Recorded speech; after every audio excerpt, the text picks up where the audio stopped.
Praise the lord. దేవుని స్తోత్రం, వందనాలండి.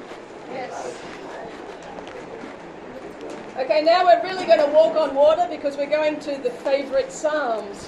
ఇప్పుడు చాలా ఇష్టమైనటువంటి కీర్తన భాగంలోకి వెళ్తున్నాం గనుక ఇప్పుడు నిజంగా మనం నీళ్ళలో నడిచి వెళ్ళబోతున్నామన్న భావన కలుగుతుంది.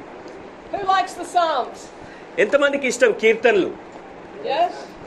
Yes, we all like the Psalms, don't we? కీర్తనలు అంటే అందరికి బాగా ఇష్టం కదండి. ఇష్టం లేని వాళ్ళు ఎవరు లేరు. Why do you think we like the Psalms? ఎందుకు కీర్తనలు అంటే అంతగా ఇష్టపడతాం మరి? చెప్పండి, కారణం చెప్పండి. ఎందుకు ఇష్టం? కారణం, కీర్తనలు అంటే అంతగా ఎందుకు ఇష్టం? It has worship. Yes, it has worship. అందులో ఆరాధన ఉంటుంది. Life experiences are there. Yes, yes, life experience. We can connect with the life experiences. Yes. Joy. Joy. Yes, joy. Forgiveness of sins. Yes, yes. A reality of who God is. Yes. నిజమైన దేవుడు నిజంగా ఏమై ఉన్నాడు అన్న ఆ విషయాలు అందులో ఉంటాయి. Will be joining with God. Yes, yes, yes. Joining with God through man's experience. మానవుని యొక్క అనుభవం తెలుసుకున్నట ద్వారా దేవునితో ఏకమై అలాగా కలిసిపోవడం అన్నమాట. So we identify with the writer and the experience of the writer as he joins with God. ఆ గ్రంథకర్త తన అనుభవంలో దేవునితో ఎలాగైతే ఏకమై మమేకమైపోతున్నాడో ఆ అనుభవంతో మనల్ని మనం పోల్చుకొని మనం కూడా ఆ విధంగా దేవునితో ఏకమైపోతాం. Yes, very good. మంచిదండి. Yeah. Any more answers? ఇంకేమైనా ఉన్నాయా జవాబులు? ఎందుకు కీర్తనలు అంటే అంత ఇష్టపడతాం అన్న దానికి కారణాలు ఇంకేమైనా ఉన్నాయా? It's a journey. Oh, I like that. Yes. ఒక ప్రయాణం. The Psalms are a journey. Yes. ఈ కీర్తనల భాగం అన్నది ఒక ప్రయాణం లాంటిది. Yeah. కీర్తనలో పాడితే దేవుడు పాల్గొంటారు. When Saul and Silas were singing songs, the demons left. In the same way, if we use these psalms, the very demons. good. Okay. Very good. Yes. So the Psalms also very effective in spiritual warfare. Yes. కాబట్టి కీర్తనల భాగము ఈ ఆధ్యాత్మిక యుద్ధంలో చాలా ఉపయోగకరమైనటువంటి ప్రభావితమైనటువంటి లేఖన భాగాలు అన్నట్టుగా మనం చెప్పుకోవచ్చు. So they're powerful. అవి శక్తివంతమైనవి. Spiritual experience. Yes, that's why they're powerful. Yes, and అందుకని అవి శక్తివంతమైనవి. Yes, it's man's spiritual experience, which is, as you were saying, connecting with God. It's a spiritual experience as well as a human experience, the human journey. మరి సహోదరుడు చెప్పినట్టుగా దేవునితో మమేకమై ఆత్మ సంబంధంగా ఆ వ్యక్తి కలిగి ఉన్నటువంటి అనుభవాల ద్వారా ఆ గ్రంథకర్త రాస్తున్న అనుభవాలలో మనం కూడా మనల్ని పోల్చుకొని ఆ విధంగా దేవునితో ఏకమవ్వడం, ఇదంతా కూడా ఆత్మ సంబంధమైనటువంటి ఆ ప్రయాణం. Very good. మంచిది. ఇంకా ఏమైనా Any other? చెప్పండి. Peace of mind. Yes. Yes. They, encourages and it gives like comfort. Comfort. Yes. They're emotion. They're full of emotion. Peace of mind. They give peace of mind, comfort. Hold on. Wait for translation. Sorry. Okay. Yeah. మరి అది మనల్ని అంటే ఉజ్జీవపరచడానికి, అంటే మనము అందులో ప్రయాణం చేస్తున్నప్పుడు అందులో ఉన్నటువంటి ఆదరణ పొందుకోవడం కానీ లేక అందులో ఉన్న ఆధ్యాత్మికమైనటువంటి అనుభవాలు పొందుకోవడం అన్నవి అందులో ఉంటాయి. They are very raw emotionally. They're very, very real emotionally. అంటే అవి ఉద్రేకపూర్వకంగా, అంటే తన అనుభవాలు అందులో ఏవైతే ఉన్నాయో ఆ హృదయ అంతరంగంలో కలిగినటువంటి అనుభూతులు అన్నమాట అవి. There are some parts of some psalms that are so raw in emotion that we wouldn't even think to want to say. మరి కొన్ని ఎంతగా ఉద్రేకపూరితంగా ఉంటాయంటే కొన్ని మనం నోటితో చెప్పలేనటువంటి అన్నట్టు అనుభూతులు కూడా ఉంటాయి అందులో. Yes. అవి అంతర్గతంగా మనకు కలిగే అనుభవాలు అన్నమాట. Life protection. Life protection, yes. Yes, there's life protection in there, yes. Yes, through the journey of the writers, yes. Spiritual revelations are there. Yes, spiritual revelations are there, yes. ఆత్మీయ ప్రత్యక్షతలు ఉన్నాయి. ఇంకా it gives strength. Yes, yes. Holy Spirit experience. Yes, yes. there's prophecies in that. Yes, there are prophecies in the Psalms. కీర్తనల భాగంలో ప్రవచనాలు ఉన్నాయి. Psalms are very full and rich. అంటే చాలా అనుభవాలు ఉన్నాయి అందులో, చెప్పడానికి ఇంకా ఎన్నెన్నో ఉంటాయి. They, future, yes, they have future in them. They ఆ have కీర్తనల past. భాగంలో గతానికి సంబంధించిన అంశాలు ఉన్నాయి, ప్రస్తుతానికి సంబంధించిన అంశాలు, భవిష్యత్తుకు సంబంధించిన అంశాలు ఉన్నాయి. Yes, very good. They have past and they have present at time of writing and they have future time. Yes. మరి కీర్తన గ్రంథకర్తలు రాస్తున్నప్పుడు వారి గత అనుభవాలను గురించి లేదా ప్రస్తుత అనుభవాలు, భవిష్యత్తులో జరగబోయే అనుభవాలను గురించి కూడా రాశారు. Man's expression towards God.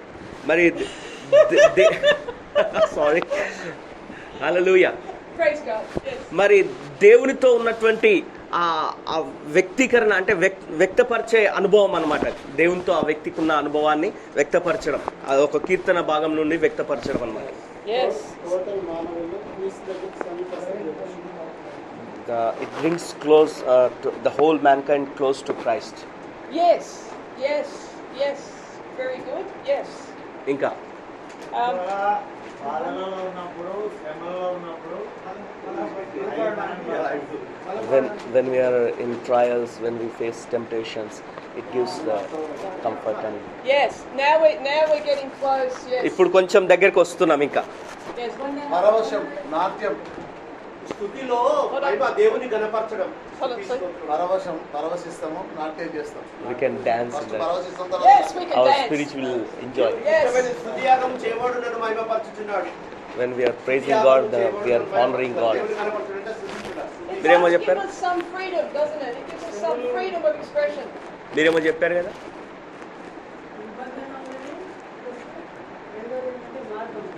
Covenant and the way.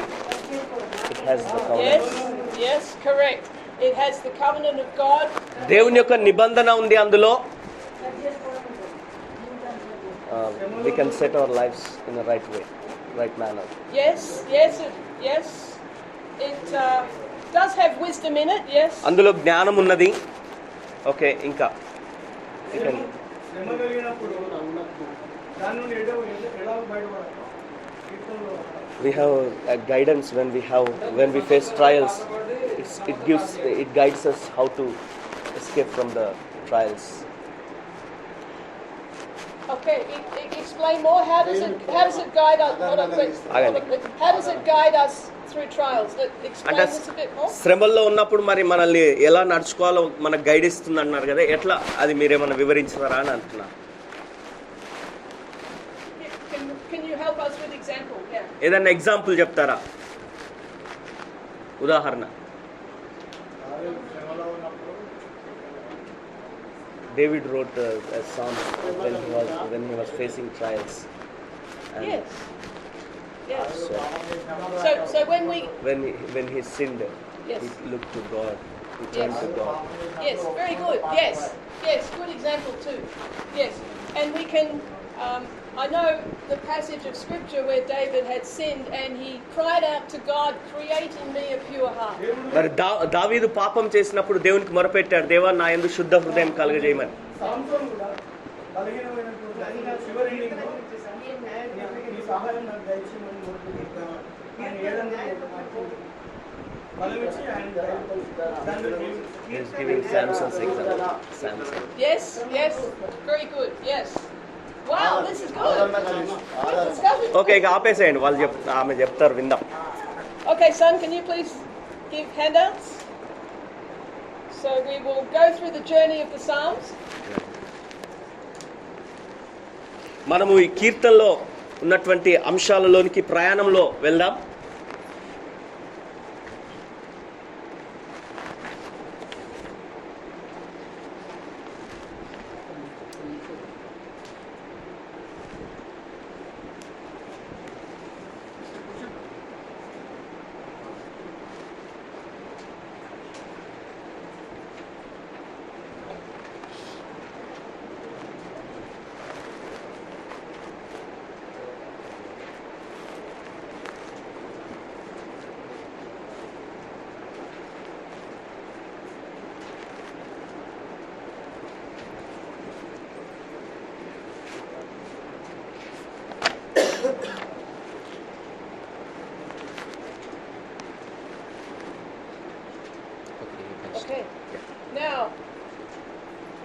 say 1, 2, 3 start, I want you to read out loud together the first question.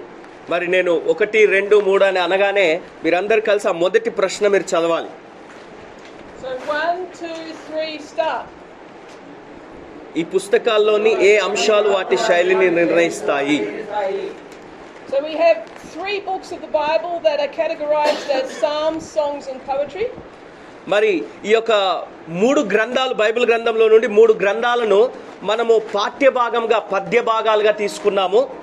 And as your కీర్తనలు, hand- పరమగీతము, విలాపవాక్యములు. they are the psalms, they are the song of Solomon, and they are the books of Lamentations. ఆ 3 భాగాలు లేదా ఆ 3 గ్రంథాలు ఏంటంటే కీర్తనలు, పరమగీతము, విలాపవాక్యములు. So to answer the question, does anyone have any good ideas what makes these 3 books a category of psalms, songs and poetry? మరి ఈ పుస్తకాలు అంటే కీర్తనలు, పరమగీతము, విలాపవాక్యంలో అంశాలు, ఏ అంశాలు వాటి శైలిని నిర్ణయిస్తున్నాయి అన్నదానికి ఎవరైనా జవాబు చెప్పగలుగుతారా? ఎందుకు అవి పద్య భాగం లాగా ఉన్నాయి అన్నదానికి అంశాలు ఏమైనా ఉన్నాయా?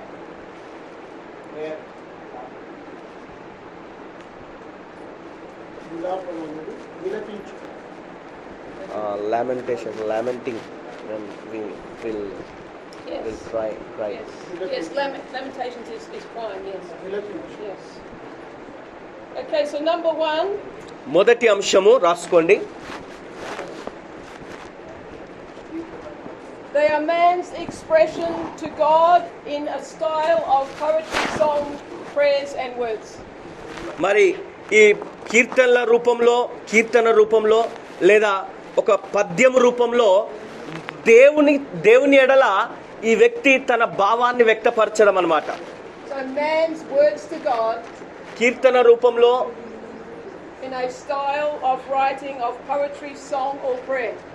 మరి ఒక ప్రార్థన కానీ లేదా ఒక విలపించే విధానం కానీ ఇవన్నీ కూడా ఒక గీతం రూపంలో లేదా ఒక పద్యం రూపంలో మానవుని లోపల తన హృదయంలో ఉన్నటువంటి ఆ భావాన్ని దేవుని ఎదుట వ్యక్తపరచడము.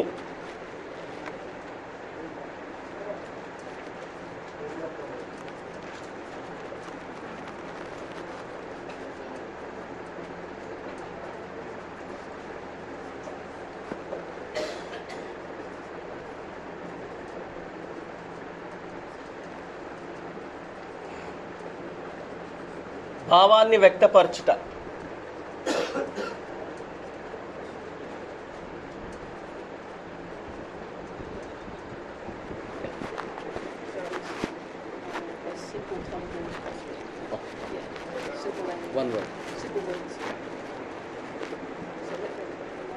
ఈ కీర్తనలు లేదా పద్యం అనే ఈ భావాలను వాటి రూపంలో అంటే ఒక పాట రూపంలో, ఒక పద్యం రూపంలో మానవుడు తన భావాన్ని దేవుని ఎదుట వ్యక్తపరచుకోవడమే ఈ విధానం అన్నమాట.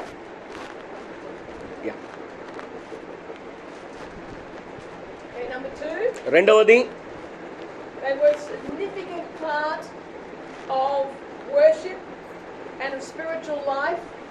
ఆరాధన, ఆత్మీయ జీవితం యొక్క ఆ ఉనికిని వ్యక్తపరచుకోవడం అన్నమాట. Of the ancient tribe of Israel and the church today. ఆ కాలంలో ఉన్నటువంటి, అనాది కాలంలో ఉన్నటువంటి ఇజ్రాయేల్ యొక్క ఆ తరం వారు కానీ, ఇప్పుడు ప్రస్తుతం ఉన్న సంఘం అనే తరం కానీ ఈ ఆరాధనను, ఆత్మ సంబంధమైనటువంటి అనుభూతిని దేవునితో వ్యక్తపరచడం అన్నమాట. Just as you gave the answer before. మీరు ఇంతకుముందు ఇచ్చిన జవాబు ప్రకారం ఆరాధనను వ్యక్తపరచుట.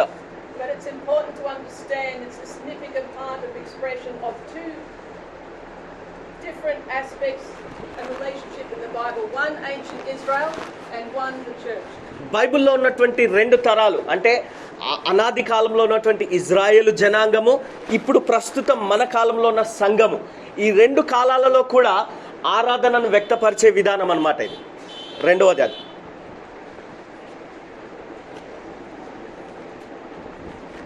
So a significant part of significant worship and spiritual life. పాటలు పాడుట, ఆరాధించుట, మరి ఆత్మీయ అనుభవాన్ని వ్యక్తపరచుట. Okay, now this is important as we write these down. So point 3 is they were an expression of culture at the time of writing. మరి ఆ గ్రంథాన్ని రాసిన కాలంలో ఉన్నటువంటి సంస్కృతి సాంప్రదాయాన్ని అనుసరించి ఆ విధంగా వ్యక్తపరచడం అన్నమాట. They are not an expression of our culture today, they are an expression of the culture at the time of writing.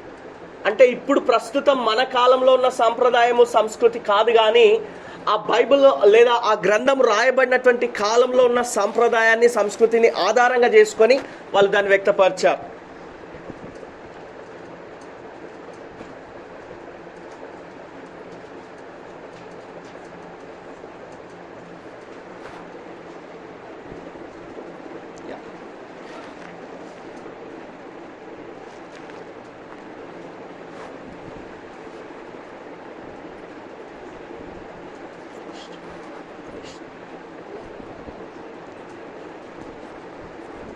For example,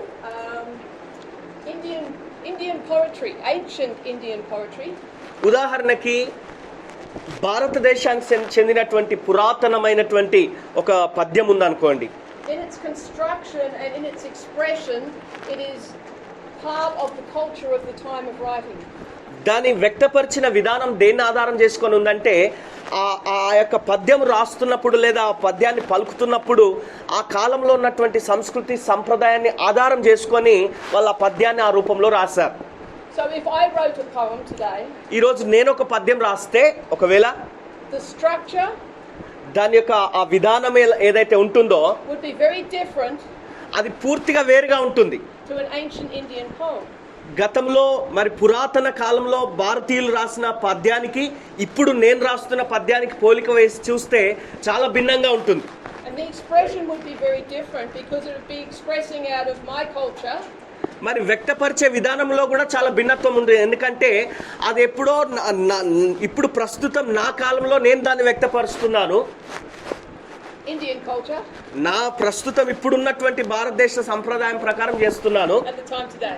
ఈ కాలానికి చెందిన సంప్రదాయాన్ని ఆధారంగా చేస్తున్నాను. So we need to understand the culture at the time of writing. కాబట్టి ఆ గ్రంథం రాయబడినటువంటి కాలంలో ఉన్న సంస్కృతి సంప్రదాయం ఏంటో మనం అర్థం చేసుకోవాలి. And they have a construction. They have a construction in the way they are written. మరి దాన్ని ఎందుకు వారు రాశారు అన్నదానికి అది నిర్మాణం చేస్తున్నటువంటి ఒక పద్ధతి ఉంటుంది, ఒక విధానం ఉంటుంది. So is there anyone here who is a builder? Anyone? ఇక్కడ ఉన్నవారు ఎవరైనా కట్టేవారు ఉన్నారా? నిర్మాణం భవనాలు కట్టేవారు? One? Excellent. Okay, sir. He's our expert. Okay, I'm going to ask you. ముందుకు రండి.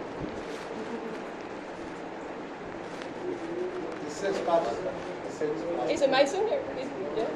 This church pastor. Ah, excellent. You have experience in building. Praise God. I remember, yeah.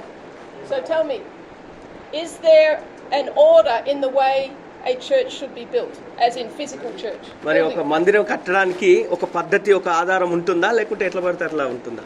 లెక్క ఉంటుంది, ప్లాన్ ఉంటుంది. There is a plan. There is a plan. Starting plan తర్వాతనే అక్కడ xerox.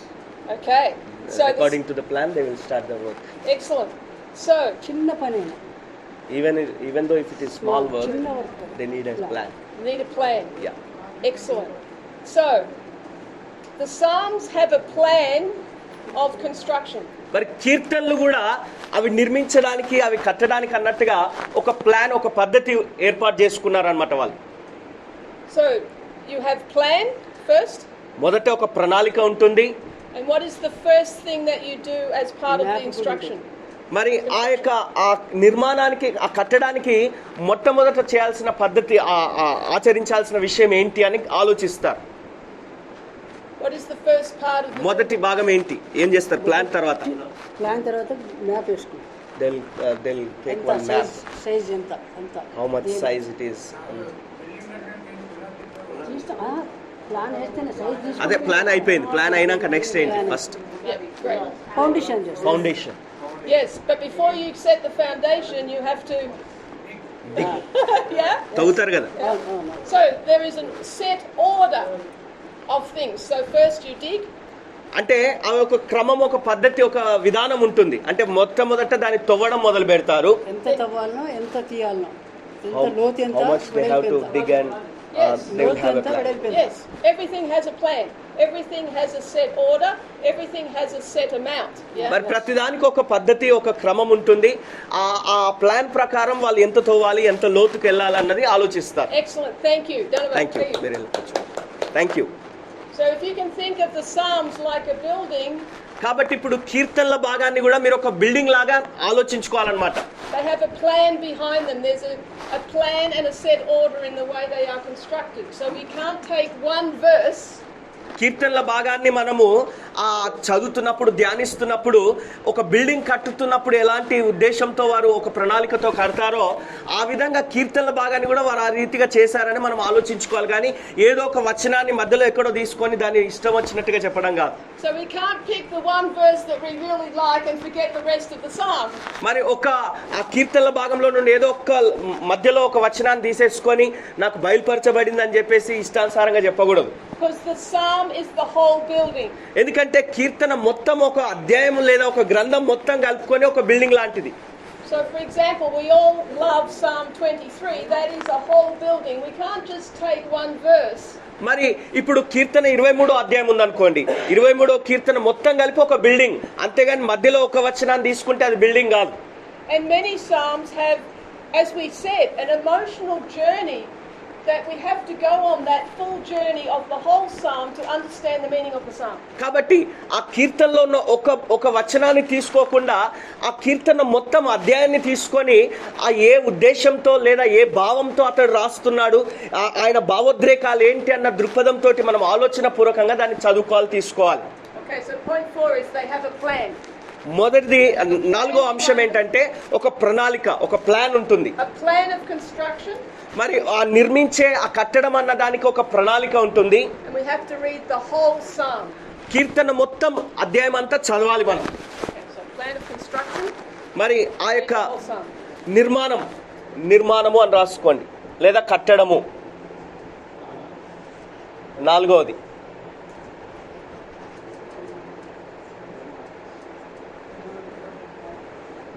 దానికి చెందిన ప్రణాళిక.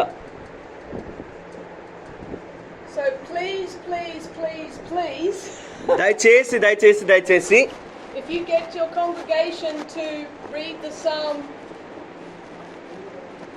we say a verse, the congregation says the next verse. If you are doing that with the psalms, you must allocate the full time to read the whole psalm. Otherwise the congregation will not get the full meaning. మరి ఒకవేళ మీరు ఒక కీర్తన అధ్యాయాన్ని తీసుకున్నారనుకోండి, ఆ మధ్యలో అధ్యాయంలో సగం తీసుకొని చదవడం కాకుండా మరి వచనం తరబడి వచనము, ఒక వచనం పాస్టర్ గారు చదువుతారు, ఒక వచనం సంఘం అంతా కలిసి చదువుతారు. సగం కీర్తన చదివేసి లేదా సగం అధ్యాయం చదివేసి వదిలేయొద్దు. అలాగా వదిలేస్తే మాత్రం పూర్తి అర్థాన్ని మీరు గ్రహించలేరు. మొత్తం ఆ గ్రంథం అధ్యాయం మొత్తం చదవాలి. Most important. అది చాలా చాలా చాలా ప్రాముఖ్యమైనది. Okay? Okay? Yeah? Yes? No? Yes or no? Yes. Excellent. All right. Oh, lunchtime soon. తొందరలోనే మధ్యాహ్నం భోజనం టైం అయిపోయింది. See, men's eyes light up. అందరి కళ్ళు తెరవబడ్డాయి ఇప్పుడు భోజనం అనగా. Yes. Okay, when I say 1, 2, 3 start, I want you to gather the next question. మరి 1, 2, 3 అనగానే మీరు ఆ తర్వాత ప్రశ్న ఏంటో మీరు అందరు కలిసి చదవండి. All right. 1, 2, 3 start. ఆ 8 రకాలైన కీర్తనలు, పాటలు, పద్యాలు ఏవి? Tell me the question in English, please. What are the 8 kinds of songs, Excellent. psalms and poems? Okay, so the Psalms have 8 categories. కీర్తనల భాగంలో 8 రకాలైనటువంటి భాగాలు ఉన్నాయన్నమాట. And we've already discovered some of them in our discussion. మరి ఇప్పటికే మనం అందరం చర్చించుకుంటున్నప్పుడు వాటి మధ్యలో వాటిని గురించి ఆలోచించి కొన్ని తెలుసుకున్నాం ముందుగానే. So the first one, number 1. మొదటిది రాసుకోండి. ఆ 8 రకాలైన కీర్తనలలో మొదటిది Praise. స్తుతి. Praise the greatness of God. Praise in declaring the greatness of God. దేవుని యొక్క గొప్పతనాన్ని స్తుతించుట లేదా వర్ణించుట. praise the Lord. దేవుణ్ణి స్తుతించుట, దేవుణ్ణి గొప్ప చేయుట. The heavens declare His glory. ఆకాశంలో ఆయన మహిమను వివరిస్తున్నాయి. Now we will go through some of these psalms. కొన్ని Hopefully before lunch, but if not after. మరి మధ్యాహ్న భోజనం కంటే ముందు వీలైతే పూర్తి చేద్దాం, లేదా మధ్యాహ్న భోజనం అయిన తర్వాతనైనా దాన్ని కొనసాగిద్దాం. Okay, so the first one, praise the greatness of God. మొదటిది స్తుతి, అంటే దేవుని యొక్క గొప్పతనాన్ని వర్ణించుట. స్తుతి అన్నది దేవుని గొప్పతనాన్ని వర్ణించుట అని రాసుకోండి. Number 2, రెండవది thanksgiving. కృతజ్ఞత చెల్లించుట. Thank you, God. దేవానికి వందనాలు. Joy and thankfulness for who God is. దేవుడు ఏమైనాడో ఆయన గొప్పతనాన్ని బట్టి ఆయనను వర్ణించుట, ఆయనకు కృతజ్ఞత చెల్లించుట.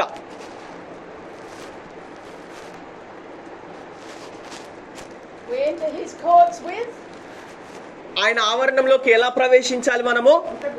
కృతజ్ఞతాస్తుతులతో. Thanksgiving and praise. Yes, yes.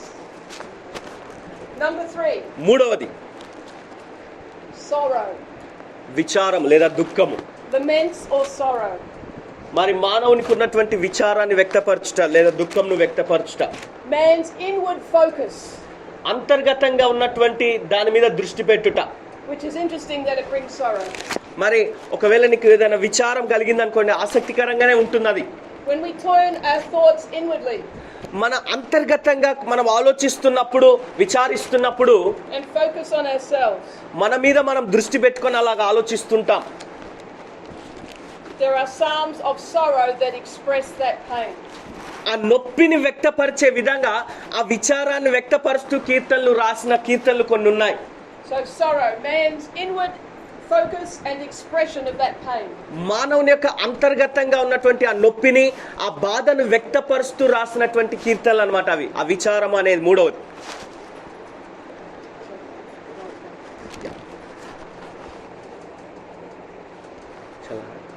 So, Yeah. sorrow. Yeah sir I wrote. Oh, okay. Yeah. Yes, sorry. And we can learn much from just that category. Excuse me. And we can learn much from just that category. మరి ఆ భాగం నుండి చాలా విషయాలు మనం నేర్చుకోవడానికి వీలవుతుంది. When we become self-focused, మన మీద మనం ఎప్పుడైతే దృష్టి పెట్టుకుంటామో we can get lost in the pain. మనం ఆ నొప్పిలో మనల్ని మనం కోల్పోయిన వారం అయిపోతాం. We can feel lost in the sorrow. ఆ విచారంతో మనం కొట్టుకొని పోయినట్టుగా అనిపిస్తుంది ఆ భావంలో. Now it's okay to feel sorrowful. That's important. It's okay. It's part of our release and dealing with pain. మరి విచారము వ్యక్తం అవుతున్నప్పుడు, విచారం కలుగుతున్నప్పుడు పర్వాలేదు. అది మనలో ఒక భాగంగా మన అనుభవాలు, మనకున్నటువంటి కలుగుతున్న నొప్పిని, బాధను వ్యక్తపరుస్తూ ఆ విచారం అనేది రావటం సహజమే. దానికి మనం బాధపడనక్కర్లేదు. There is no shame. దాన్ని బట్టి సిగ్గుపడనక్కర్లేదు. అయ్యో నా లోపల ఇంత విచారం ఉందని సిగ్గుపడనక్కర్లేదు. And in that sorrow and pain, ఆ విచారంలో, ఆ నొప్పిలో we be real with God. మనం దేవునితో నిజంగా ఉంటాము. We be real with Him. ఆయనతో మనం నిజంగా ఆయనను సమీపించగలుగుతాం. And we express our sorrow and pain. మన ఆ విచారాన్ని, మన నొప్పిని, బాధను వ్యక్తపరుస్తూ ఆయనకు తెలియజేస్తాము. And release it, surrender it. మనం దాన్ని విడుదల చేసుకొని ఆయనకు అప్పగించుకుంటాం. But then we let Him fill that sorrow and pain. అప్పుడు ఆయన ఆ నొప్పి, ఆ బాధను తొలగించి ఆయన తనను మనలో నింపునట్లుగా, ఆయన కృపను నింపునట్లుగా ఆయనను వేడుకుంటాం. ఆమేన్. His love and His joy and His comfort. ఆయన ప్రేమతో, ఆయన సమాధానంతో, ఆయన ఆదరణతో నింపునట్లుగా ఆయనను మనం వేడుకుంటాం. God cares about how we feel. మనం ఎలాగా భావం కలిగి ఉన్నాం, ఎలాంటి భావంలో ఉన్నామన్నది దేవుడు శ్రద్ధ వహిస్తున్నాడు, ఆయన గమనిస్తున్నాడు. And we live in a culture, and including a Christian culture, where they tell us it's not okay to feel. మరి కొన్నిసార్లు క్రైస్తవ సమాజంలో ఎలాంటి ఆలోచనలు ఉంటాయంటే మనము విచారపడటము, దుఃఖపడటం అన్నది సరి అయినది కాదు అన్న భావంతో ఉన్న క్రైస్తవులు కూడా ఉన్నారు. అలాంటి సాంప్రదాయం, సంస్కృతి ఉంది మన క్రైస్తవుల్లో. David, a man after God's own heart, knew that he had feelings, knew that it was okay to express that sorrow to God, and then turn his eyes off himself and say, "Why are you so downcast, my soul? For the Lord has saved me." మరి దేవుని హృదయానుసారుడిగా ఉన్నటువంటి దావీదు అంతటి వాడే ఆయన విచారాన్ని, దుఃఖాన్ని వ్యక్తపరుస్తూ ఎన్నో కీర్తనలు రాస్తూ ఆయన అంటున్నాడు, దేవా నా ఆత్మను నువ్వు ఎందుకు ఇలాగ విడిచిపెట్టేశావు, నాలో ఈ కృంగుదల కలిగేటట్టుగా ఎందుకు ఇలా చేశావు అన్నట్టుగా దేవుణ్ణి ప్రశ్నిస్తూ కీర్తనలు రాసిన కీర్తనలు మనం చూస్తున్నాం. ఆ విచారాన్ని వ్యక్తపరుస్తున్నటువంటి కీర్తనలు చూస్తున్నాం. We allow ourselves to feel. కాబట్టి మనల్ని మనము ఆ విధంగా భావించుకొని ఆ భావాన్ని వ్యక్తపరచుకోవడానికి ఆయన మనకు అనుమతిస్తున్నాడు. We don't manufacture how we feel. మనము ఎలాగా భావాలు కలిగి ఉన్నామన్నది అది మనల్ని ప్రభావితం చేస్తుందని మనం అనుకోకూడదు. And we let him do the work in us in feeling the sorrow and pain and being there in comfort with us during that time. మరి ఆ విచారము, ఆ దుఃఖవదనంతో మనం ఉండి ఆ భావాలను వ్యక్తపరుస్తున్నప్పుడు దేవుడు మనతో ఉండి తప్పక మనల్ని ఆదరిస్తాడు, మనల్ని ధైర్యపరుస్తాడన్న ఆ దృక్పథంతో ముందుకెళ్తాం, దేవుణ్ణి అడుగుతాం. Let us be real with him. కాబట్టి ఆయనతో మనం యథార్థంగా ఉందాం, నిజంగా ఉందాం ఆయన ఎదుట. దుఃఖం ఉన్నా, విచారం ఉన్నా ఏదో దాచిపెట్టినట్టుగా ఉండకూడదు. ఆమేన్. Amen. Number 4. నాలుగవది, Now, as we said before, they have history in them. మరి ముందుగానే మనం చెప్పుకున్నాం కదా, అందులో చరిత్ర ఉన్నది. నాలుగవది చరిత్ర, Salvation history. రక్షణ చరిత్ర ఉంది. The salvation history of God's work amongst ancient Israel. ఆదిమ కాలంలో ఉన్నటువంటి ఇజ్రాయెల్ జనాంగం మధ్యన దేవుడు రక్షణ కార్యాన్ని ఎలా జరిగించాడో అనేక కీర్తనలలో మనం చూస్తాం. It's important we remember the culture. కాబట్టి ఆ కాలంలో ఉన్న సాంప్రదాయం, సంస్కృతులు ఎలాంటివని మనం జ్ఞాపకం చేసుకోవాలి. So, the salvation work of God దేవుని రక్షణ కార్యం ఉంది అందులో. in and through the tribe of ancient Israel. ఆదిమ కాలంలో ఉన్నటువంటి ఇజ్రాయెల్ జనాంగంలో దేవుడు చేసిన రక్షణ కార్యాన్ని అందులో వర్ణిస్తున్నారు కీర్తనలలో మనం చూడగలుగుతున్నాం. He saved them from oppression. వారికి ఉన్నటువంటి ఒత్తిడిలో నుంచి ఆయన వారిని రక్షించాడు. He miraculously set them free from the Egyptian oppression. ఆశ్చర్యకరమైన రీతిలో, అద్భుత రీతిలో ఆ యొక్క ఐగుప్తులు పెట్టినటువంటి హింస నుండి, వారు పెట్టిన బాధ నుండి వారిని విడిపించాడు ఆయన. From a darkness that was so dark it could be felt. ఎంతో గాఢాంధకారం కమ్మినటువంటి చీకటిమయమైనటువంటి ఆ పరిస్థితుల్లో ఉన్న ఆ చీకటిలో నుంచి, అంధకారంలో నుంచి వారిని బయటికి విడిపించాడు. From an empire that oppressed, an empire that actually set themselves up as the Son of God. The Pharaoh declared he was Son of God. మరి ఫరో తనను తాను దేవుని కుమారుడుగా అన్నట్టుగా వర్ణించుకొని ఆ స్థానంలో పెట్టుకొని అంతగా వారిని పీడించాడు, అంతగా వారిని బాధించాడు.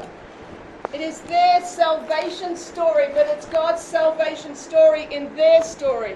మరి వారి కథలో మనం చూస్తే వారి రక్షణ కార్యం అన్నట్టుగా అక్కడ వర్ణించబడినట్టుగా ఉన్నప్పటికీ అందులో మనం కూడా ఉన్నాం, మనకు కూడా రక్షణ కార్యం దేవుడు చేస్తాడని దాన్ని వర్ణిస్తున్నాడు అనమాట.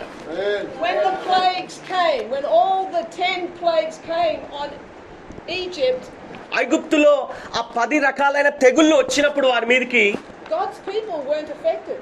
దేవుని ప్రజలు వాటి ద్వారా ప్రభావితం కాలేదు, వారి మీదకి అవి రాలేదు. When the darkness came, they were still in the light. చీకటి అలుముకున్నప్పుడు వారు వెలుగులోనే ఉన్నారు, వారి మీదకి ఆ చీకటి రాలేదు. The whole land was in darkness. ఆ పట్టణం, ఆ దేశం అంతా చీకటిలో ఉన్నది, చీకటికి అమ్ముకున్నది. But they were in the light. కానీ వారు మాత్రం, ఇజ్రాయెల్ జనాంగం మాత్రం వెలుగులో ఉన్నారు. Hallelujah! Hallelujah, Hallelujah! Hallelujah. And the Egyptians, God told them they had the choice. They could choose to be in the light also, even though they weren't His people. Mari- Isn't that amazing? ఐగుప్తులకు కూడా అవకాశం ఉంది వారు ఆ వెలుగులోకి రావడానికి, కానీ వారు ఆ వెలుగులో రాకుండా చీకట్లోనే ఉండిపోయారు. Such love. అంత ప్రేమ కలిగిన దేవుడు ఆయన. God gave the opportunity to protect even those that weren't His. మరి ఆయనకు విరోధంగా ఉన్న వారికి కూడా అవకాశం ఇచ్చాడు ఆ వెలుగులోకి రావడానికి, రక్షణ ఇవ్వడానికి. The opportunity to be delivered and saved.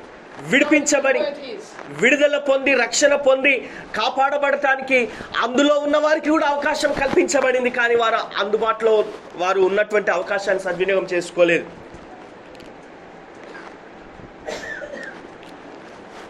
How do we see those that are not His? మరి ఆయనకు చెందినటువంటి ప్రజలుగా ఉన్నవారిని, లోకస్తులను, అన్యులను మనం ఎలా చూస్తున్నాం, వారి పట్ల మన దృక్పథం ఎలా ఉందో ఆలోచిద్దాం. దేవుడైతే వారిని కూడా రక్షించడానికి ఇష్టపడుతున్నాడు. Same. That's the work of God, because that's not That's not a natural expression because David in the Psalm says, God kill my enemies. Adi- Wipe them off the planet. అది దేవుని కార్యము. అలాగా వారి పట్ల ప్రేమను వ్యక్తపరచడం అంటే అది మన వల్ల కాదు, కానీ దేవుని కార్యం అది. ఎందుకంటే దావీదు కూడా కొన్నిసార్లు తన శత్రువుల కొరకు ప్రార్థించినప్పుడు, దేవా నా శత్రువులను సమూల నాశనం చేయని ప్రార్థన చేశాడు. So when David says, God kill my enemies, it's in the Word of God, it's his Bible. మరి దేవుని వాక్యము, దావీదు రాసిన వాక్యమే, అందులో స్పష్టంగా రాశాడు, దేవా నా శత్రువులను సమూలంగా నాశనం చెయ్యి, వారిని అంతమొందించమన్నట్టుగా ప్రార్థించాడు కదా అని బైబిల్ గ్రంథంలోనే ఉంది కదా అనుకుంటాం మనం. So what do we do with that? Do we say God said it's okay that we want to kill our enemies? మరి ఆ లేఖనాలు ఆధారం చేసుకొని మనం ఏం నిర్ణయం తీసుకుందాం? మన శత్రువులను చంపేయమన్నట్టుగా దావీదు చేసినట్టుగా ప్రార్థన చేద్దామా, లేదా వారు రక్షించబడాలని దేవుడు కోరుకున్నట్టుగా ప్రార్థిద్దామా? We'll pray for their salvation. Oh wow. Hallelujah. God is doing a mighty work. దేవుడు ఒక బలమైన కార్యం చేస్తున్నాడు. So let us not take one of those psalms and read it out and declare that as some release. Let us go on the journey from the perspective of God. That's fantastic. We pray for their salvation. కాబట్టి ఆ ఉన్న ఒక్క లేఖనాన్ని ఆధారం చేసుకొని దావీదే ప్రార్థన చేశాడు కదా చంపేయమని, మనం చేస్తే ఏంటి అన్నట్టుగా ఆలోచించకుండా దేవుడు మనలో జరిగిస్తున్న ఆత్మ కార్యాన్ని మనం తీసుకొని ఆ కార్యానికి అనుగుణంగా మనము వారి క్షేమం కొరకు ప్రార్థించే వారిగా ఉండాలి. ఆమేన్. That's the word of God. Nothing. He said the same thing. He I repeated. think it's good. Yes, praise God. Repetition we learn. మనము అలాగా రిపీట్ చేయడం ద్వారా మళ్ళీ మాటికి నేర్చుకోవడానికి వీలవుతుంది. Hallelujah. Hallelujah. Amen. Amen. Amen. Now that response, ఆ యొక్క స్పందన ఏదైతే ఉంటుందో, when we are challenged personally, వ్యక్తిగతంగా మనకు సవాలు ఎదురైనప్పుడు, ఆ విధంగా సవాలు ఎదుర్కొన్నప్పుడు, rejected personally, వ్యక్తిగతంగా మనం తిరస్కరించబడినట్టుగా తృణీకరించబడిన స్థితిని ఎదుర్కొంటున్నప్పుడు, let's get real now, rejected by someone that we love deeply. మనం ఎంతో లోతుగా ఎక్కువగా ప్రేమించే వారే మనల్ని తిరస్కరించారనుకోండి, వారి నుండి తిరస్కారం ఎదుర్కొన్నాం అనుకోండి, The heart breaks, yeah? హృదయం పగిలిపోతుంది కదండి, Yeah. గుండె బద్దలవుతుంది. And it's important that we recognize that our heart is breaking. మరి మన గుండె బద్దలైపోతుందని మనం గమనిస్తుంటాం, గ్రహిస్తుంటాం. And we surrender that to Him and let Him fill that broken heart and put the pieces together. ఆ గుండె పగిలినటువంటి స్థితిని ఆయన సన్నిధికి సమర్పించి, ఆయనే ఆ ముక్కలు చెక్కలైపోయినటువంటి ఆ గుండెను బాగు చేసి వాటిని అతికించి వాటిని సరిచేసేటట్టుగా ఆయనకు అప్పగిద్దాం. And He does. ఆయన తప్పక ఆ కార్యం చేయగలడు. But it's important that we recognize that our heart is breaking. మన హృదయం పగిలిపోతున్నటువంటి ఆ స్థితిని మనము యథార్థంగా మనం గమనించాలి. And that He can heal the broken heart. అలాగా పగిలిపోయిన హృదయాలను, గుండె పగిలిన స్థితి నుంచి స్వస్థపరచగలిగిన దేవుడుగా ఉన్నాడని ఆయనను గుర్తించి ఆయనకు సమర్పించాలి. And your response to pray for them. నువ్వు వారి కొరకు ప్రార్థించవలసిన బాధ్యత నీకుంటుంది. That's His work in you. అదే ఆయన నీలో జరిగిస్తున్న కార్యం. That's His glory, అది ఆయన మహిమ, not our glory. మన మహిమ కాదది. ఆమేన్. Praise God. దేవునికి స్తోత్రం. Okay, number 5. ఐదవది Celebration. ఉత్సవం జరుపుకొనుట. We all like to dance, yes? మనందరికీ పండగ చేసుకోవడం అంటే ఇష్టం కదా. ఉత్సవం జరుపుకోవడం, పండగ చేసుకోవడం అంటే సంతోషంగా నాట్యం ఆడడం, డాన్స్ చేయడం ఇష్టం ఉండదా? Who likes to dance? ఎవరికి ఇష్టం డాన్స్ చేయడం అంటే? We can celebrate in dancing while everyone else just celebrates. అందరూ ఉత్సవంగా సంతోషంగా పండుగ జరుపుకోవచ్చు. At the end of our third day, మూడవ రోజు ముగింపులో we are going to do some dancing. మనం కొంచెం డాన్స్ చేద్దాం. లాస్ట్ రోజు, చివరి రోజు I will teach. నేను మీకు నేర్పిస్తాను, డాన్స్ ఎలా చేయాలో నేర్పిస్తాను అంటున్నారు అమ్మగారు. And you can laugh. మీరు నవ్వొచ్చు అది చూసి. Okay, celebration. ఉత్సవము లేదా పండుగ జరుపుకోవడం, సంతోషించడం. Celebration that God is faithful to His covenant. దేవుడు ఆయన నిబంధన పట్ల నమ్మదగిన వాడుగా ఉన్నాడనే సంతోషమును వ్యక్తపరచడము, పండుగ చేసుకోవడము. and written as encouragement for all people to celebrate God's faithfulness to his covenant. దేవుడు తన నిబంధన పట్ల కలిగి ఉన్నటువంటి ఆ యొక్క నమ్మకత్వాన్ని బట్టి మనమందరం కూడా దాన్ని గమనించి గ్రహించి దాన్ని ఉత్సవంగా జరుపుకోవడమే ఈ యొక్క కీర్తనలో రాసినటువంటి భావం అన్నమాట. Wow, you're speeding. You're hungry. ఆకలి అవుతుందా? No? No. Oh, wow. That is big miracle from last year. You were very hungry. ఆకలి అవ్వట్లేదు అంటే అది ఒక అద్భుతం, ఎందుకంటే పోయిన సంవత్సరానికి ఇప్పటికి తేడా వచ్చింది అనమాట మీ లోపల. But it's okay to be hungry too. It's good. పర్వాలేదు, ఆకలి అయినా పర్వాలేదు, కొద్దిసేపు అయితే మనం Okay, భోజనం. number 6. ఆరవది Wisdom. జ్ఞానము.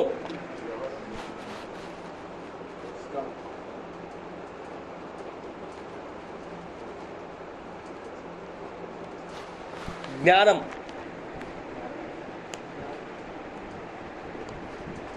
Number 7. ఏడవది Trust. నమ్మకం. A psalm that expresses trust in God. దేవుని యందు నమ్మకాన్ని వ్యక్తపరచడమే ఒక కీర్తన. ఒక కీర్తన రాస్తూ ఆ దేవుని మీద తనకున్న నమ్మకాన్ని వ్యక్తపరుస్తూ ఆ కీర్తన రాశాడు. And number 8. ఎనిమిదవది Curses. శాపాలు. Now remember, జ్ఞాపకం చేసుకోండి, the psalms are man's expression to God. ఈ కీర్తనలు మానవుని యొక్క భావాలను దేవునికి వ్యక్తపరచడమే కీర్తనలు. So as we said, when David's cursing his enemies, దావీదు తన శత్రువులను శపిస్తున్నప్పుడు మనం గమనిస్తే that's not God. అది దేవుడు శపించినట్లుగా అనుకోకండి. దేవుడు శపించట్లేదు, మానవుడు వ్యక్తపరుస్తున్నాడు తన భావాన్ని. దేవా వాళ్ళకి ఇట్లా శాపం వస్తే బాగుండు అన్నట్టుగా తను వ్యక్తపరుస్తున్నాడు మనుషుడు. Now some psalms have more than one category in them. మరి కొన్ని కీర్తనలు మనం చూసినప్పుడు ఒక అధ్యాయం తీసుకుంటే అందులో ఒక్క రకమైనటువంటిది కాకుండా 4-5 రకాలుగా అన్నట్టుగా ఒకటే అధ్యాయంలో ఉంటాయి. So let us go to Psalm 3. మూడవ కీర్తన చూద్దాం. Psalm number 3. మూడవ కీర్తన ఉదాహరణకు మనం చూద్దాం. And I would like us to read together. మనమందరం కలిసి చదువుదాం. So if I can ask, hold on. అందరం కలిసి అన్న ఆగండి. So we'll start here. ఇక్కడ నుంచి మొదలు పెడదాం. So if we start here. So if you, brother in pink shirt, yeah. If you could read verse 1. మొదటి వచనం చదవండి మీరు. తర్వాత బ్రదర్ మీరు సెకండ్ వర్స్, రెండవ వచనం. Verse మీరు మూడు 4, 4 5 6, 6 7 and 8. 8. Okay. మొదటి వచనం చదవండి. Big voice. So everyone గట్టిగా అందరికి వినబడేటట్టుగా గట్టిగా చదవాలి. 1, 2, 3, start. స్టార్ట్. యెహోవా నన్ను బాధించువారు ఎంతో విస్తరించి ఉన్నారు, నా మీదికి లేచువారు అనేకులు. దేవుని వలన అతనికి రక్షణ ఏమీ దొరకదని నన్ను గూర్చి చెప్పువారు అనేకులు. యెహోవా నీవే నాకు కేడముగాను, నీవే నాకు అత్యాస్పదముగాను, నా తల ఎత్తువాడవుగా ఉన్నావు. ఎలుగెత్తిన నీ యెహోవాకు మొరపెట్టినప్పుడు ఆయన తన పరిశుద్ధ పర్వతం నుండి నాకు ఉత్తరమిచ్చాడు. యెహోవా నాకు ఆధారము, కావున నేను పండుకొని నిద్రపోయి మేలుకొందును. 10,000 మంది దండెత్తి నా మీదికి వచ్చి మోకరించినను నేను భయపడను. యెహోవా రమ్ము, నా దేవా నన్ను రక్షించుము. నా శత్రువులనందరినీ దవడెంపు మీద కొట్టువాడవు నీవే, దుష్టుల పన్ను తిరగగొట్టువాడవు నీవే. మీదికి నీ ఆశీర్వాదం వచ్చును గాక. Finished. Okay. Question. ప్రశ్న. Which category of the 8? ఈ 8 రకాలుగా ఉన్నటువంటి వాటిలో ఈ మూడో కీర్తనలో ఏమేమి ఉన్నాయో చెప్తారా? Is Psalm 3. మూడో కీర్తనలో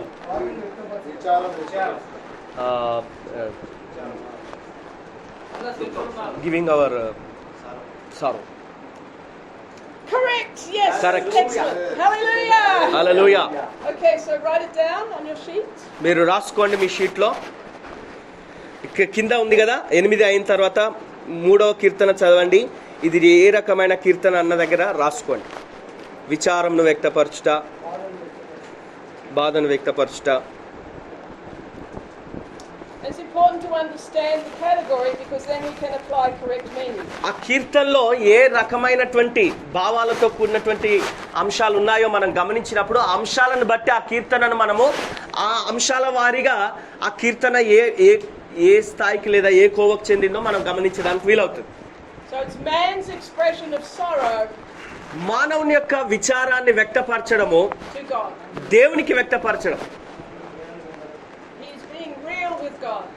ఆయన దేవునితో నిజంగా యథార్థంగా దేవుని దగ్గర పంచుకుంటున్నాడు, ఒప్పుకుంటున్నాడు, తన స్థితిని తెలియజేస్తున్నాడు. And the amazing thing is, అద్భుతమైన విషయం ఏంటంటే God listens. దేవుడు వింటాడు, He feels. ఆయన వినేవాడు, ఆయన దాన్ని అర్థం చేసుకునేవాడు. He's sorrowful with us. ఆయన మనల్ని బట్టి విచారపడేవాడుగా ఉన్నాడు. He doesn't want us to be sorrowful.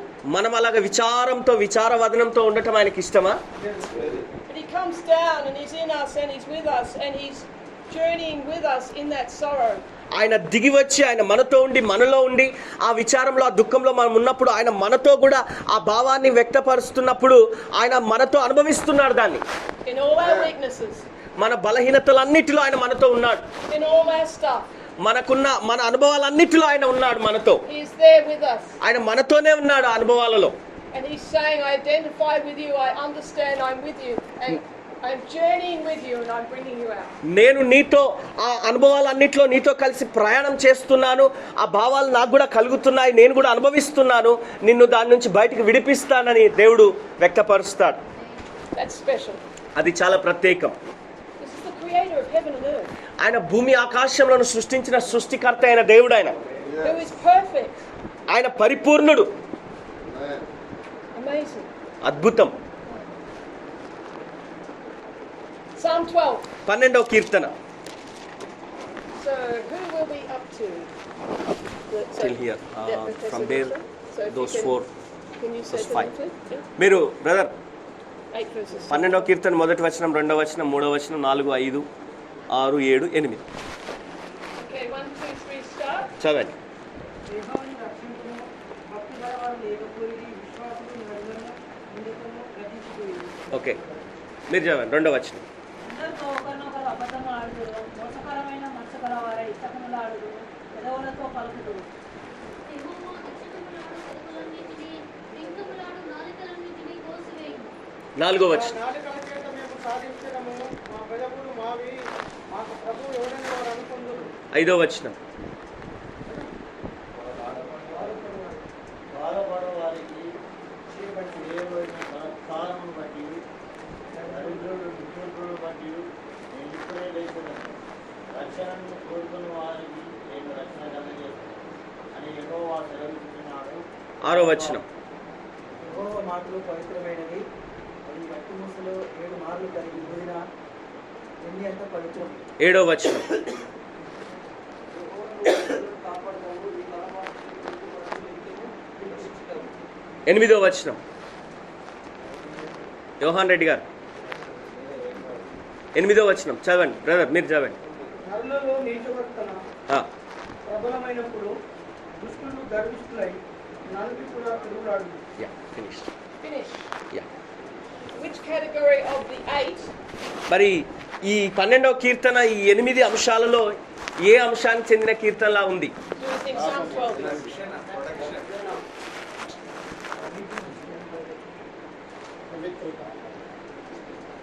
మనకి ఇప్పుడు ఇక్కడ ఉన్న 8 అంశాలు ఉన్నాయి కదా, ఈ అంశాల వారీగా ఈ 12వ కీర్తన దేనికి సంబంధించిందిగా ఉన్నట్టుగా మీరు గమనిస్తున్నారు? Sorrow, expressing sorrow. Yes, it is expressing sorrow. Okay, ఇంకా 4? What's 4? హిస్టరీ. History? హిస్టరీ లేదు అందులో, చరిత్ర లేదు. Yes, it has some. Yeah, it has some. Okay, okay. history, yeah. చరిత్ర, But కొంచెం it's not- చరిత్ర ఉంది, It's not. It's only a little bit. కొంచెం మాత్రమే ఉంది. భక్తి లేని ప్రజల మధ్య ఇక్కడున్న అంశాలలో 8 శాపాలు, కర్సెస్. Yes. ఎస్, శాపాలు ఉన్నాయి. Now this is a very good example ఇది చాలా అద్భుతమైనటువంటి ఉదాహరణ. why we cannot read just half of the psalm. మరి ఆ కీర్తనలో సగం భాగమే చదివేసి వదిలిపెట్టొద్దు అన్నదానికి ఎందుకు అన్నట్టుగా చెప్పుకోవాలంటే ఇదొక ఉదాహరణ. ఎందుకంటే శాపాలే చదివారు అనుకోండి, అది ఎవరికి చెప్పారో దేవుడే శపిస్తున్నాడు అనుకుంటాం. Because praise God, అయితే దేవుని స్తుతించడము, we have verse 6. 6వ వచనంలో దేవుని స్తుతించడం ఉన్నది. The words of the Lord are యెహోవా మాటలు పవిత్రమైనవి అంటే దేవుని స్తుతిస్తున్నారన్నమాట. స్తుతి కూడా ఉంది ఇందులో. unlike the curses of man. మరి మానవుని యొక్క శాపాలను వాటిని తెరిచి పెట్టడం అన్నమాట ఇందులో ఉన్నది. And we have verse 7. 7వ వచనం, For generation, forever and ever and ever. His pure words. ఆయన మాటలు చాలా చాలా పవిత్రమైనవి, తరముల వెంబడి తరం వారి తరములో వారిని విడిపించేవాడుగా రక్షించేవాడుగా ఉన్నాడు. So the journey of the writer is he is angry. మరి ఈ కీర్తనకారుని యొక్క ఆ ప్రయాణాన్ని చూస్తే ఏంటి, ఎక్కడున్నాడు ఆయన అంటే కోపంలో ఉన్నాడు ఆయన. And he's speaking curses. ఆయన శాపాలు పలుకుతున్నాడు ఆ కోపంతోటి. But praise God, he's down there with him. He goes down to the depths of that darkness, and his soul is lifted out with the truth and revelation of God's pure words. అయితే దేవునికి స్తోత్రం. ఆ యొక్క లోతైనటువంటి అనుభవాలలో ఆ విచారంతో కోపంతో ఉన్నప్పుడు, ఆయన ఆ శాపాలు వ్యక్తపరుస్తున్నప్పుడు, దేవుడు ఆయన ఆ లోతైన అనుభవంలో ఆయనతో ఉండి దేవుని మాటలు ఎంత పవిత్రమైనవో, అవి ఎంత విలువైనవో గ్రహించున్నట్లుగా దేవుడు ఆయనకు అవగాహన కలుగజేస్తున్నాడు ఆ పరిస్థితిలో ఆయనతో ఉండి. That will last forever, and he will fulfill every promise. ఆయన ఇచ్చిన ప్రతి వాగ్దానాన్ని అన్ని తరముల వరకు, చివరి వరకు వాటిని కాపాడుతాడని, వాటిని నెరవేర్చే దేవుడిగా ఉన్నాడని ఆయన తెలియజేస్తున్నాడు, వ్యక్తపరుస్తున్నాడు. Hallelujah. హల్లెలూయా, Hallelujah. హల్లెలూయా.